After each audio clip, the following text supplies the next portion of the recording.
Tagalog movie title, Gravity's Edge.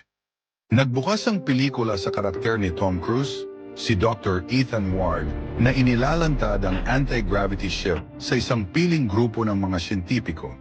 Walang kahirap-hirap na lumilipad ang sasakyang panghimpapawid na ikinatulala ng lahat. Ang mga balita ng imbensyon ay tumagas na nagdudulot ng gulat sa mga pandaigdigang kapangyarihan. Ang lihim na ahensya na pinamumunuan ng isang malamig at mapagkalkulang direktor ay nagpasya na ang teknolohiya ay masyadong mapanganib para sa mundo. Nagsisimulang mawala ang mga pinakamalapit na kaalyado ni Dr. Ward sa ilalim ng mahiwagang mga pangyayari. Hinarang ni Dr.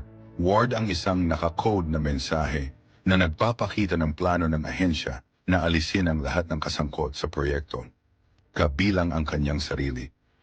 Sa isang makabagbag damdaming paghabol, si Dr. Ward ay tumakas sa pasilidad ng pananaliksik. Ginagamit niya ang anti-gravity ship para makaiwas sa pagkuha, ngunit napilitang iwanan ito malapit sa matayog na talon. Sa pagsara ng mga ahente, gumawa siya ng matapang na pagtalon mula sa talon gamit ang isang prototype na anti-gravity device upang makaligtas sa pagkahulog. Ang katotohanan tungkol sa anti-gravity na teknolohiya ay nai-broadcast sa mundo na nagpasimula ng bagong panahon ng siyentipikong paggalugad. Nawala si Dr. Ward na nagiiwan ng legacy ng inobasyon at pag-asa.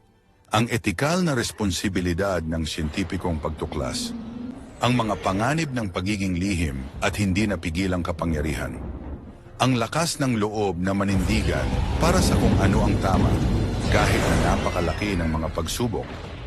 Makintab, misteryosong disenyo para sa anti-gravity ship. Isipin ang mga kumikinang na panel, walang putol na ibabaw at tahimik na paggalaw. Mga pagkakasunod-sunod ng aksyon na may mataas na stake. Paghabol sa mga futuristic na lab, mga stunt na lumaban sa gravity at ang dramatikong pagtakas sa talon. Dr. Ward, hinimok ng kuryosidad at pagnanais na tulungan ang sangkatauhan, ngunit pinagmumultuhan ng mga kahihinatnan ng kanyang imbensyon. Ang direktor ng ahensya, isang komplikadong antagonist na naniniwala sa pagsasakripisyo ng iilan para sa higit na kabutihan. Mente facility, waterfall chamber, gabi. Sumabog si Ethan sa isang lungga na silid. Isang umaatungal na talon ang umaagos sa kadiliman sa ibaba. Lumapit ang mga ahente sa likod niya. Agent, sumisigaw. Dr. Ward, tumigil ka! Sumulyap si Ethan sa nahulog, pagkatapos ay sa aparatong nasa kamay niya. Huminga siya ng malalim, may determinasyon sa kanyang mga mata. Ethan, tingnan natin kung talagang nagtatrabaho ka. Ina-activate niya ang device at tumalon sa gilid. Sa isang sandali, bumagsak siya, pagkatapos ay kumikinang ang aparato na nagpapabagal sa kanyang pagbagsak habang siya ay nawala sa ambon. Nang bumagsak si Ethan, tumama ang kanyang ulo sa isang tulis-tulis na bato at naging itim ang lahat. Kinaumagahan nang sumikat ang araw sa tahimik na dalampasigan, isang matandang lalaki ang nangingisda sa tabi ng dalampasigan. Napansin niya ang isang figura na hindi gumagalaw malapit sa gilid ng tubig.